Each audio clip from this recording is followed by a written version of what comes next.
Coucou mes beautés, bienvenue sur ma chaîne, j'espère que vous allez bien, moi ça va super bien. Donc aujourd'hui on se retrouve pour, je sais pas, on va appeler ça make-up tutoriel, en même temps un peu de blabla. Donc c'est une vidéo totalement improvisée, j'avais pas l'intention d'enregistrer aujourd'hui. Mais j'étais un peu sur les réseaux sociaux, surtout sur Instagram et... les filles, j'aime vraiment ce que je suis en train de voir en ce moment. C'est-à-dire que les polémiques de ces 2 derniers jours, on voyait plein de débats qui sont vraiment croustillants. Et j'aime ça, vous pouvez pas savoir comme j'aime ça. Mais en fait, c'est des débats, pas seulement les débats qu'on voit tous les jours, c'est pas seulement que des insultes. En fait, les gens, ils viennent pas seulement que pour s'insulter. Vous voyez que c'est un débat assez intellectuel et il y a plein de trucs autour et c'est vraiment génial. Parce que je vois que les noirs... attends, comment je peux dire ça? En fait, j'ai pas envie de dire que... j'ai pas envie de parler d'un réveil, en fait, tu vois. Parce que ça sert à rien qu'on dise réveil. À chaque fois qu'il y a un truc qui se passe dans notre communauté ou qui atteint notre communauté, je veux dire, des personnes noires, on commence à s'agiter un tout petit peu. Mais tu vas voir que ça va durer 1 mois et puis après c'est mort, on n'en parle plus. Donc moi j'espère que en ce moment ce qui se passe va durer plus longtemps. Les noirs vont commencer à réaliser que voilà, nous d'abord on doit se prendre en considération avant de prendre tout ce que les gens font à notre égard en considération. Tu vois. Donc avant toute chose, je vais vous dire que tout ce que je vais utiliser comme produit, je vais les mettre dans la barre d'informations. Donc je vais pas trop en parler, je vais juste me maquiller et voilà. Alors pratiquement, j'étais en train de regarder un peu ce qui se passait sur les Instagram des filles, des youtubeuses. Et j'ai vu un peu ce que postait Gloria. Si vous savez pas Gloria qui c'est Tiny and Brown. Et donc elle postait en fait les débats qu'elle recevait et les messages qu'elle recevait en fait sur sa page Instagram. C'est vraiment intéressant les filles parce que de par les débats on comprend mieux la réaction des gens, parce que c'est vrai que nous on a YouTube, on peut s'exprimer plus facilement devant notre caméra, mais tout le monde n'est pas youtubeur, donc voilà, les gens s'expriment autrement et je trouve que c'est bien qu'il y a une sorte de débat sur le fait que les noirs n'ont pas assez de maquillage, ne sont pas aussi considérés, en fait, ne sont pas considérés dans le milieu du maquillage. Donc dans les débats, pratiquement les gens parlaient du fait que nous-mêmes entre noirs, on n'est pas soudés, tu vois. Et je peux pas donner tort aux gens qui disent ce genre de choses. On n'est pas soudés, on est toujours là à se plaindre, mais on fait jamais rien. Et c'est dommage parce que c'est vrai en plus, tu vois. Moi-même, je le dis, des fois, je vois des choses qui sont pas bien, mais j'en parle pas parce que je me dis ça va servir à rien. En fait, on est déjà démoralisé depuis le début. On n'a pas vraiment envie de réagir à certaines choses.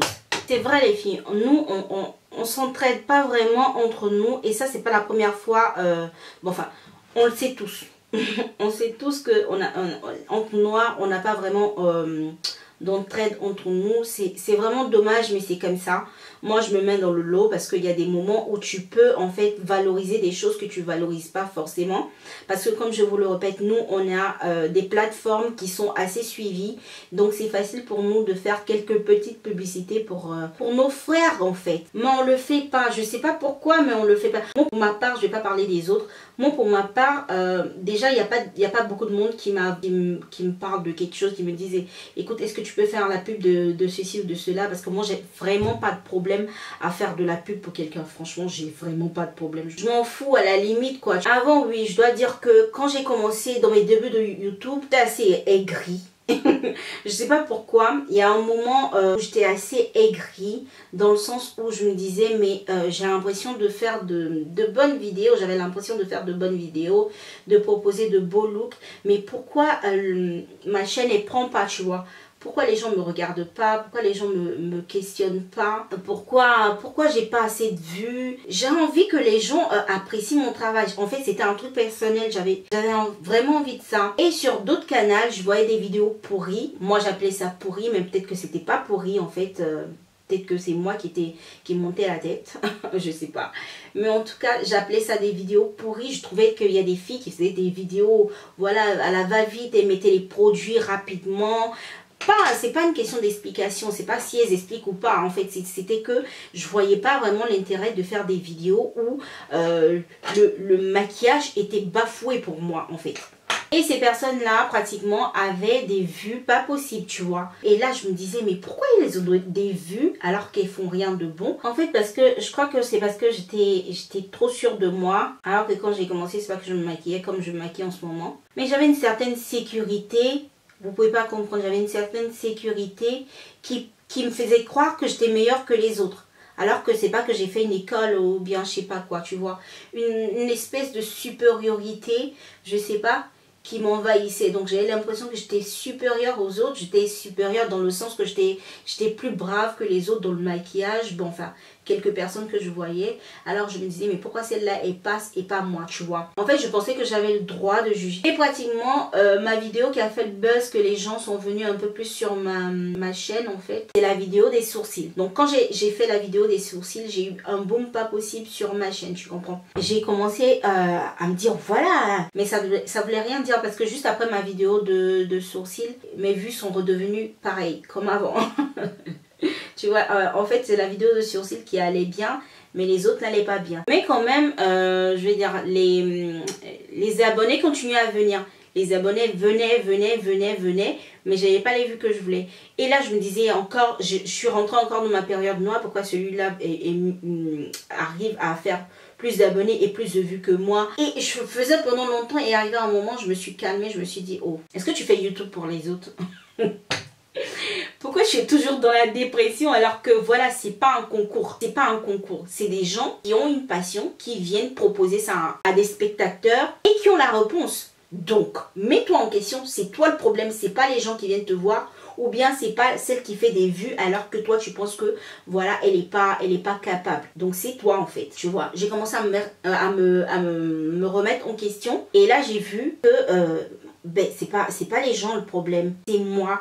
Et la plupart des gens que je visais comme ça, que je regardais comme ça, que je disais ouais, mais pourquoi elle a beaucoup plus de vues que moi, c'était des noirs, tu vois. Je me comparais à d'autres noirs. Genre, tu comprends, d'autres noirs comme moi qui font du maquillage que je jugeais pas très bonne et en même temps qu'il y avait la cote et moi ça me rendait aigrie, tu vois. Et après j'ai eu comme un déclic, tu vois. Je me suis dit, mais pourquoi tu regardes les autres juste pour avoir une idée négative de leur travail? C'est des personnes comme toi qui s'asseyent devant leur caméra, qui travaillent comme toi, qui prennent leur temps pour expliquer ou bien pour se maquiller comme toi. Mais pour quel droit tu as de blâmer ce genre de personnes? Quel droit tu as? Et là j'ai commencé à me remettre en question et j'ai commencé à dire, oh Jésus, mais qu'est-ce que je suis en train de faire? En fait c'était pas ça mon objectif. Quand je suis rentrée dans le milieu de YouTube, c'était pas ça mon objectif. Donc j'ai commencé à changer en fait. J'ai commencé à apprécier les personnes qui travaillaient comme moi. En fait c'est ça. Au lieu d'avoir des préjugés sur des personnes que tu connais pas, pourquoi ne pas apprécier leur travail? Peut-être que ça va te rendre moins aigri et peut-être que tu vas te concentrer sur ce que tu veux faire réellement, tu vois. Donc j'ai commencé à avoir un autre comportement, mais ça je vous parle de plusieurs années en arrière. Et là j'ai commencé à apprécier ce que les autres faisaient. Je me disais que si elles étaient là où elles en étaient, c'est parce qu'elles avaient bossé. Donc moi aussi je devais bosser pour arriver à là où elles sont, tu vois. Parce qu'on va pas se mentir, YouTube, c'est vrai qu'on aime ce qu'on fait, mais en même temps, on a envie d'exceller dans ce qu'on fait. On n'a pas envie de rester à 600 abonnés et puis bon, ne pas avancer. On a tous envie d'avoir un grand nombre d'abonnés, un grand nombre de spectateurs. Pour ma part, en tout cas, moi, j'ai envie d'avoir à parler avec des gens, à communiquer avec des gens, comme d'autres youtubeuses arrivent à le faire tranquillement. Dès qu'elles postent quelque chose, il y a des gens qui sont là pour échanger, tu comprends. Et pratiquement, une fois que j'ai compris ça, je suis revenue en fait à ma source de départ qui était seulement et rien que ma passion pour le maquillage. Et donc, j'ai commencé à apprécier les personnes pour ce qu'elles sont en fait, tu vois.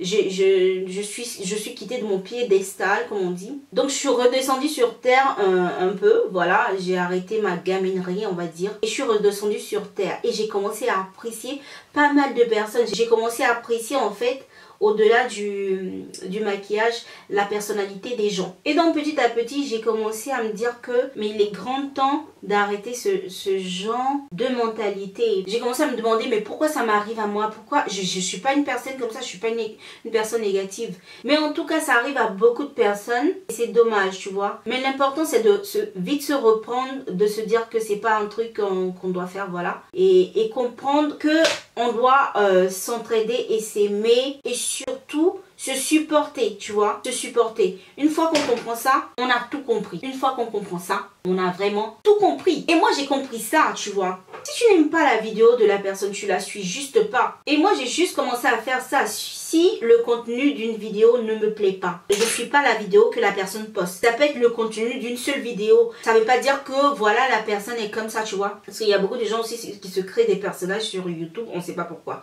Donc, si le contenu d'une vidéo ne te plaît pas, tu regardes pas. Peut-être que la personne, en fait, te plaît, mais tu vas commencer à sélectionner des vidéos qui peuvent te plaire, dont les contenus peuvent te plaire, et tu continues de suivre la personne. Ou bien si tu vois que franchement tu supportes pas la personne, ben tu ne t'inscris pas à sa chaîne pour ne pas nuire à sa chaîne. Tu comprends ce que je veux dire? Donc moi, c'est ce que je faisais. S'il y a bien évidemment une vidéo qui me plaît pas, je suis pas, je me retire carrément. Moi, je suis pas une personne qui va mettre des commentaires négatifs. Déjà, même mettre des commentaires négatifs, ça me passe même pas par la tête, parce que c'est un truc qui m'est jamais passé par la tête. Même si t'es pas une personne que j'aime ou j'apprécie, je vais jamais aller mettre des commentaires pour m'afficher. En fait, moi, je trouve que c'est s'afficher comme ça pour rien, alors que la personne t'a rien fait. Donc en fait, c'est ça. Si vous n'arrivez pas à vous remettre en question, remettez-vous à Dieu. Priez seulement le Seigneur pour qu'il vous enlève votre colère, votre aigreur de votre cœur. Comme ça, vous allez commencer à voir les personnes pour ce qu'elles sont et non pas vous voir seulement que vous, comprenez? Et quand j'ai commencé à apprécier les autres, j'ai commencé à apprécier aussi leur travail. Et revenons sur Instagram.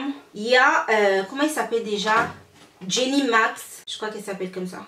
Elle a fait un direct où elle disait pratiquement qu'elle n'était pas choquée du fait que voilà, Sephora ait choisi deux blanches pour aller à New York. Et elle s'est expliquée, elle a dit pourquoi elle le pensait. Donc c'est pratiquement la même chose, ça revient toujours que nous, on ne se supporte pas entre nous. Donc pourquoi les autres doivent nous supporter? Donc elle a totalement raison. En tout cas, comment j'ai regardé, j'ai pas fini en fait, j'ai regardé une partie de son direct. J'ai compris automatiquement qu'elle avait raison, tu vois. Et c'est des trucs qui nous manquent. Elle a parlé aussi du fait que personne ne postait le travail de son ami, dans le sens qu'on est tous youtubeurs, mais on poste jamais le travail des autres, tu vois, des autres youtubeurs. On parle jamais des autres youtubeurs. Et on parle, entre guillemets, on veut faire comme les blancs. C'est vrai que les blancs, en tout cas, elles postent beaucoup de choses d'autres personnes qu'elles connaissent pas forcément, mais dont elles apprécient le travail. Et c'est des choses qu'on voit très peu chez nous. Je dis pas qu'il y en a pas, mais c'est des choses qu'on voit très peu chez nous. À commencer par moi, je poste jamais des choses des autres, à part que je sais même pas comment on fait des short screen sur le téléphone. Donc il y a plein de choses que j'aime bien. Je fais ça en fait dans les stories, dans mes stories. Des fois je monte des vidéos des gens qui m'ont plu, mais c'est pas que je vais solliciter les gens à aller les voir forcément sur mes pages, tu vois. Je fais pas ce genre de truc. Parce que je sais vraiment pas comment on fait en fait. Je sais pas comment on prend la page Instagram de quelqu'un d'autre pour mettre ça dans ses photos Instagram. Bon, il y a des choses que je sais pas, mais c'est pas une excuse en fait. C'est pas une excuse, parce que je peux tout simplement dire le nom de la personne. Voilà, et je peux dire, allez-y, suivre cette telle personne parce que voilà, elle est brave. Parce que moi, je suis beaucoup de personnes quand même. Je vois pas mal de personnes qui font du bon boulot sur Instagram, sur YouTube, mais je poste pas forcément. Et c'est des choses qui doivent changer. C'est des choses que je dois commencer à faire, tu vois. Si on veut que notre communauté aille de l'avant, on doit commencer par nous-mêmes, on doit faire le boulot de nous-mêmes. On ne doit pas attendre que Sephora emmène quelqu'un ou bien, voilà. On doit commencer à solliciter notre propre travail. On doit commencer à solliciter le travail de nos sœurs qui sont autour de nous. Je dis pas que personne ne le fait, parce qu'il y a beaucoup de personnes qui le font. Et dernièrement, avec toute la zizanie encore de Sephora France, il y a des youtubeuses beauté qui ont commencé à faire ce tag pour qu'on puisse connaître d'autres youtubeuses noires, pour mettre de l'avant en fait d'autres youtubeuses noires. Et ça m'a vraiment plu comme tag. C'est vraiment génial de pouvoir lancer nos sœurs, voilà, qui font du maquillage comme nous. Mais il y a un mais. Dans le sens que quand vous écoutez leur tag, à chaque fois qu'elles citent une personne, pas toutes les fois, mais la majeure partie des fois, c'est des personnes qu'elles ont déjà côtoyées, c'est des personnes qu'elles connaissent, ou bien c'est des personnes avec qui elles ont une bonne affinité, que ce soit téléphoniquement ou bien physiquement, tu vois. Genre, elles se captent, elles s'entendent, elles s'entraident entre elles. Donc, ça fait toujours une sorte de groupe, tu comprends. Et pour tout vous dire, là où j'ai donné vraiment raison à Jenny Max, c'est qu'elle a raison de dire qu'il y a plein de petits youtubeurs, genre des gens qui ont 2000 abonnés ou voire même 1500 abonnés, vraiment font du bon boulot, tu vois. Mais personne ne les lance, personne ne les fait découvrir. Elles ont du mal parce qu'aujourd'hui YouTube est saturé. Il y a tellement de chaînes comme la nôtre que les gens ont du mal à grimper les marches, tu vois. Donc celles qui sont au-dessus, qui ont, disons, réussi dans YouTube, elles doivent quand même être capables de pouvoir lancer les petites youtubeuses. Mais on le voit pas souvent. Le truc, c'est qu'on le voit pas.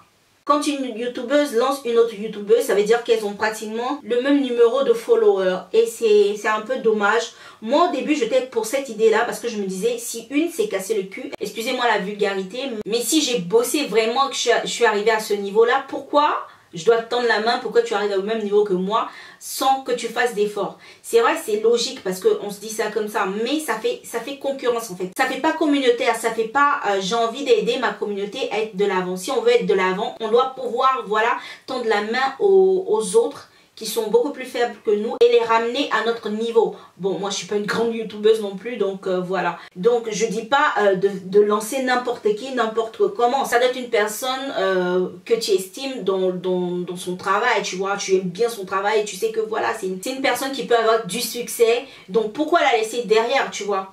Parce que tu as peur qu'elle te dépasse ou bien parce que tu as peur... Voilà, on doit abattre ce genre d'idées en fait, tu vois. Et moi, j'ai mis un peu de temps avant de comprendre ça, mais à la fin, j'ai compris ça. J'ai compris que ça serait bien d'aider les autres qui en ont besoin. Si vous voyez que c'est une personne qui travaille bien, qui fait des maquillages, moi, je me limite au maquillage parce que voilà, c'est ce que j'aime faire, c'est ce que je regarde le plus souvent. Donc, je me base en fait sur ça. Il y a pas mal de youtubeuses qui font du bon boulot, qui se cassent la tête pour faire du bon boulot, mais ils sont pas reconnus. Mais en même temps, je sais qu'il y a quelques grandes youtubeuses qui les voient, mais... qui espèrent qu'elle n'avance pas, quoi, tu vois. Parce que ça arrive. Qui espèrent qu'elle n'avance pas alors que, voilà, on doit se souder. Là, maintenant, c'est le moment de se soutenir et se dire, voilà, on doit commencer à changer de comportement. Et c'est un peu ce que Jenny relevait, en fait, dans la direct qu'elle faisait, tu vois. Il y a plein de choses sur lesquelles on fait pas attention, mais c'est des petites choses qui peuvent nous envoyer loin et nous faire reconnaître, voilà, tu vois, sur le milieu cosmétique ou autre. Et en parlant du fait que nous on veut suivre les blancs, mais on n'est vraiment pas au même pied d'égalité qu'eux, je vous fais un exemple bête, mais qui sera pas si bête que ça. Huda Beauty, si vous connaissez un peu le monde de la beauté, vous devez connaître Huda Beauty, qui a des millions, je sais pas si elle a plus de 10 millions, je me rappelle plus, de followers sur Instagram. Et par la suite, vous avez vu, hein, elle a même sa ligne qui existe partout. Et je peux vous garantir les gars, à chaque fois qu'elle trouve un nouveau talent, la meuf, elle poste ça sur son Instagram. Genre tu peux avoir 10 000 abonnés ou bien 10 000 followers. Elle s'en fiche. Le truc, elle regarde quand toi t'es doué pour faire quelque chose, elle balance. Elle balance. Elle n'attend pas que tu sois au même niveau qu'elle, tu vois, pour balancer. Elle balance automatiquement. Et franchement, j'ai remarqué ça sur beaucoup de youtubeurs blancs, quoi. C'est rare de voir ça sur des youtubeurs noirs qui font ce genre de trucs. Peut-être que plus en Amérique, parce qu'aux États-Unis, elles ont une autre mentalité, elles aussi, tu vois. Pourquoi les noirs sont unis? Parce que plus ou moins, ils ont compris ce concept-là. S'entraider, tu vois. Parce que les noirs, c'est tous pareils, hein, tous pareils. Qu'ils soient au Japon, en Chine, en Afrique, en Europe, ils font tous pareil. Toujours en train de se lorgner et tout. Donc justement, on doit apprendre à se supporter, on doit apprendre à s'entraider et surtout se supporter parce que chacun a son caractère. En fait, c'est ça notre problème, on n'arrive pas à se supporter. Parce que si quelqu'un n'a pas le même caractère ou la même vision que toi, automatiquement, on a le truc de critiquer la personne alors qu'on peut juste saluer la personne, bye bye, et puis on continue notre chemin, tu vois. T'es pas obligé de salir l'image de la personne et tout, mais nous on aime vraiment faire ça, on aime vraiment rabaisser les gens, on aime, c'est ça en fait. Et quand il y a une polémique, on devient tout de suite soudés, on est tout de suite soudés quand il y a une polémique, on est tous ensemble, on devient un, tu vois. Et quand la polémique commence à se vaporiser dans l'air, plus personne, chacun pour soi. Tu vois, on est tous chacun pour soi. Alors qu'on doit continuer dans cette même lancée-là, mais on n'arrive pas. Mais des fois, c'est pas notre faute parce que voilà, on a toujours eu à faire comme ça. Donc, c'est devenu comme une deuxième peau, on va dire. C'est devenu comme une chose naturelle et normale pour nous. Alors que c'est pas normal. Un autre point aussi, qu'on doit souligner, c'est que moi je me mets, y compris, hein, moi aussi en fait, je ne veux pas seulement accuser les autres, je m'accuse moi aussi, en fait je vais changer aussi mon comportement. Une autre chose qu'on aime bien faire, c'est de solliciter les noirs américaines. On est toujours là, tu vois en Amérique elles font ça, tu vois en Amérique elles font ci, mais entre nous on fait jamais rien. Alors les américaines, quand elles ont un ras-le-bol, elles en parlent, elles se mettent ensemble, elles font des choses ensemble, elles essaient d'avancer ensemble, tu vois. Et donc les afro-américaines, elles ont compris un peu ce concept là. Il y a un truc, l'union fait la force. Elles se mettent d'accord et elles commencent, voilà, à faire des vidéos ensemble, elles commencent à parler de la même chose ensemble, mais elles lâchent pas l'affaire, quoi, tu vois, jusqu'à ce que ça se règle. Elles lâchent pas l'affaire. Nous c'est ça le problème, on n'est pas motivé en fait. Nous on aime rester dans la polémique. Donc voilà les beautés, j'ai fini avec mon look. Ici s'achève mon look aujourd'hui et mon blabla. Selon vous, en tout cas, donnez-moi un peu vos solutions à tout le phénomène du Black Power. De comment voilà les youtubeuses noires peuvent se souder et aller de l'avant et être surtout sur le même pied d'égalité que les autres. Donc c'est ça en fait qui nous intéresse, être vus comme les autres sont vus. Et voilà, je vous fais plein de bisous. On se voit à la prochaine vidéo. Sûrement ça sera une autre vidéo blabla parce que j'ai commencé à aimer ça. Portez-vous bien. Ciao.